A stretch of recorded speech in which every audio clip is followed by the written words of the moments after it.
Olá, eu sou o Slupko Praxeologista e sejam bem-vindos a mais um vídeo da série da Suma Teológica. Hoje ainda vou gravar um vídeo sobre o Catecismo Romano do Concílio de Trento. E eu vou tentar ser rápido porque eu estava tão ocupado aqui. Eu fui terminar de fazer as coisas agora há pouco, acabei de comer, são 9h30 e eu preciso treinar. Então vamos ver, fazer o vídeo mais rápido da história. Vamos fazer agora o artigo 3 e o artigo 4 da questão da bondade de Deus. Bom, terceiro artigo. Se é próprio de Deus ser bom por essência, parece que não é próprio de Deus ser bom por essência, pois também como unidade o bem se converte ao ser, conforme já se disse. Ora, todo ser é essencialmente um, segundo claramente se vê no filósofo. E uma coisa que é bom lembrar, não dá para entender basicamente boa parte do que a gente vai comentar aqui, porque existe uma certa sequência entre as partes. É claro que se eu for pegar outra parte do livro, talvez não tenha tantos empecilhos assim. Mas sem ver os últimos vídeos, sem ver os primeiros que eu gravei, vai ser um pouco mais difícil, né, de entender essa parte. Né? Não precisa ver os vídeos se você leu, né, todas as partes anteriores a isso aqui. Mas só para deixar isso bem claro. Logo, todo ser é bom por essência. 2. Demais. Se o bem é o que todos os seres desejam, como todas as coisas desejam a existência de cada uma delas é-lhe o bem próprio. Ora, cada coisa existe pela sua essência. Logo, também será boa por essa mesma essência. Demais. Cada coisa é boa pela sua bondade. Se, pois, alguma há que não seja boa pela sua essência, a essência não lhe há de necessariamente ser a bondade. Logo, sendo a bondade ente, é necessário que seja boa, mas se outra por bondade o for, ressurge a questão. Ora, ou se há de proceder ao infinito, ou se há de chegar a alguma bondade que não seja boa por outra. Logo, pela mesma razão, devia-se ficar no primeiro termo, sendo então cada coisa boa pela sua própria essência. Mas, em contrário, diz Boécio, que todos os seres, menos Deus, são bons por participação e, portanto, não por essência. Solução. Só Deus é bom pela sua essência, pois dizemos que um ser é bom enquanto perfeito e uma coisa pode ter perfeição de três modos. A primeira a constitui na sua existência. Pela segunda, alguns acidentes se lhe acrescentam necessários à sua perfeita operação. Pela terceira, hum, atinge uma outra coisa como fim. Assim, a primeira perfeição de fogo consiste na sua existência, que lhe advém da forma substancial. A segunda, na calidez, leveza, secura e acidentes semelhantes. A terceira é a perfeição em repousar no seu lugar. Ora, essa tríplice perfeição a nenhum ser é própria por essência, senão só a Deus, de quem só a essência é a existência, e a quem nenhum acidente advém. E o que dos mais seres se diz acidentalmente, a ele lhe convém essencialmente, como ser poderoso, sábio e atribuições semelhantes, conforme do sobredito claramente resulta. E assim também ele a nenhum outro ser se ordena como ao fim, antes é o fim último de todas as coisas. Por onde é manifesto que só Deus tem, por essência, o mínimo da perfeição. Deixa eu ver se está escrito nesse mesmo termo. Tá, mesmo termo. Logo, só ele é bom por essência. Agora, a resposta à primeira objeção, que era, pois também como unidade, o bem se converte ao ser, conforme já se disse. Ora, todo ser é essencialmente um, segundo claramente se vê no filósofo. Logo, todo ser é bom por essência. E ele vai responder aqui, né? A unidade não implica a noção de perfeição, mas só a de indivisibilidade, que convém a cada coisa em conformidade com a sua essência. Quanto às essências dos seres simples, elas são indivisas, atual e potencialmente. As dos compostos, porém, só atualmente. Logo, é forçoso que cada coisa seja uma por essência, mas não boa, deste mesmo modo como se demonstrou. Resposta à segunda. Segunda, qual que é a segunda? Aqui, o dito, o bem é o que todos os seres desejam, não significa que cada bem desejado por todos, mas que tudo o que é desejado tem o caráter de bem. E o dito ninguém é bom senão só Deus, se entende do bem por essência, como a seguir se dirá. Ah não, pô, eu li errado. Demais. Se o bem é o que todos os seres desejam, como todas as coisas desejam a existência de cada uma delas é-lhe o bem próprio. Ora, cada coisa existe pela sua essência, logo também será boa por essa mesma razão. E a resposta é a seguinte: embora uma coisa seja boa na medida em que tem a existência, contudo, a essência da criatura não se lhe identifica com a existência. Logo, não se conclui que uma coisa criada seja boa pela sua essência. Resposta a terceira. A bondade da criatura não é a essência da mesma, mas algo de acrescentado que consiste quer na sua existência, quer em alguma perfeição sobreveniente, ou na sua ordem para um fim. Porém, essa mesma bondade acrescentada chama-se boa, do mesmo modo porque se chama ser. Ora, é considerada ser pela razão de, por ela, alguma coisa existir e não por existir ela em virtude de outra coisa.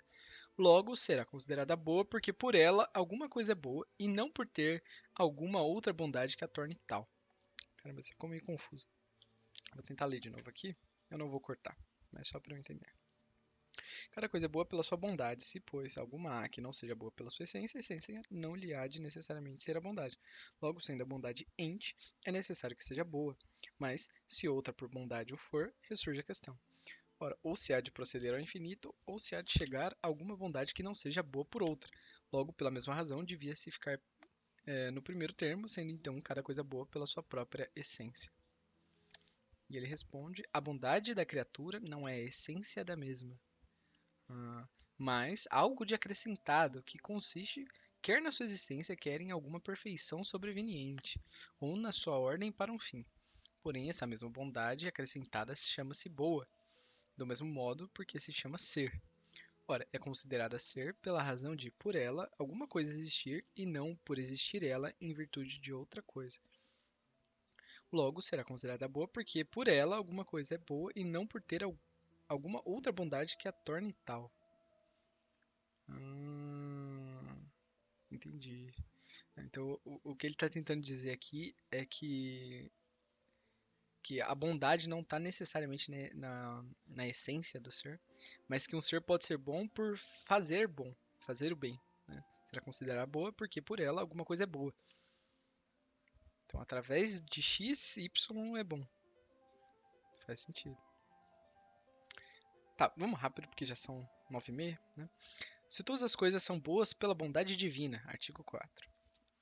O quarto discute-se assim: parece que todas as coisas são boas pela bondade divina. Pois, diz Agostinho, considera tal bem e tal outro. Elimina isso e aquilo e contempla o bem em si mesmo, se puderes. Então verás a Deus, bem que não é, o é por outro, mas bem de todos os bens. Logo, as coisas são boas pelo bem mesmo que é Deus. 2.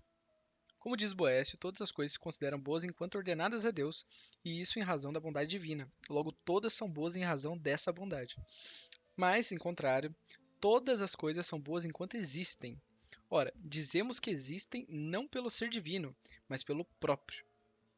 Logo, todas são boas, não pela bondade divina, mas pela própria bondade. Calma aí que eu esqueci de avançar aqui. Solução: nada impede que aquilo que implica relação seja denominado como do exterior. Assim, o que está colocado num lugar é por este denominado, e o que é medido é designado pela sua medida. Variaram, porém, as opiniões quanto ao que recebe denominação absoluta. Assim, Platão admitia espécies separadas de todas as coisas, e que os indivíduos recebem a sua denominação, quase participando dessas espécies. Por exemplo, dizemos que Sócrates é homem por participar da ideia separada de homem. E assim como admitia serem separadas as ideias de homem e de cavalo, a que chamava homem em si e cavalo em si, assim também considerava separadas as ideias de ser e de unidade, a que chamava ser em si e unidade em si. Pela participação das quais cada ser é ente e uno. Porém, ensinava que o ente em si e a unidade em si constituem o sumo bem, e como o bem e a unidade no ser se convertem, dizia que o bem em si mesmo é Deus, por cuja participação todas as coisas são chamadas boas. E embora tenhamos por irracional essa opinião, como também Aristóteles abundantemente o prova, por ensinar que as espécies separadas das coisas naturais são subsistentes por si mesmas, contudo é absolutamente verdadeiro que há uma realidade primeira que é, por essência, ser e bondade e é chamada Deus, conforme do sobredito resulta. Então ele está dizendo que uma parte do argumento platônico é verdadeiro, né? Menos a que subsiste por si só a ideia de homem, né? O mundo das ideias. E com esse modo de ver também Aristóteles concorda.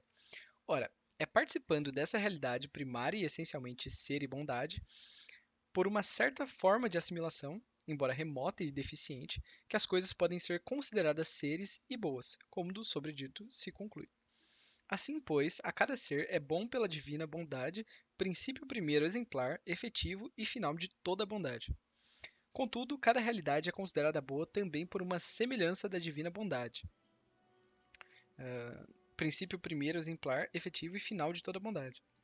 Contudo, cada realidade é considerada boa também porque uma semelhança da divina bondade que lhe é inerente, que é a sua forma própria e o fundamento essencial das suas denominações, de modo que há uma só bondade, em virtude da qual todas as coisas são boas, e por outro lado, há muitas bondades. Então ele tá respondendo aqui basicamente, né, que essas coisas se dão em perspectivas, né, em modos diferentes, né, de modo que há uma só bondade, em virtude da qual todas as coisas são boas, e por outro lado, há muitas bondades. Ele está dizendo aqui que qualquer coisa boa, no fim das contas, são através de Deus, né? Não são bens em si, mas que por outro lado existem bondades que não emanam necessariamente de Deus, né? Mas por virtude da existência que foi dada por Deus. Mas se eu tiver falado alguma besteira aqui, não se sintam acuados em responder aqui nos comentários, mandar qualquer comentário. Tudo mais. Eu preciso divulgar melhor, eu tô muito preguiçoso e negligente. Mas é isso. O vídeo vai ser curto, eu tenho que gravar mais um sobre o catecismo. Então é isso, eu sou o Praxeologista e até mais. Eu acho que essa semana ainda sai mais um da Suma e vamos ver com relação ao catecismo. Falou!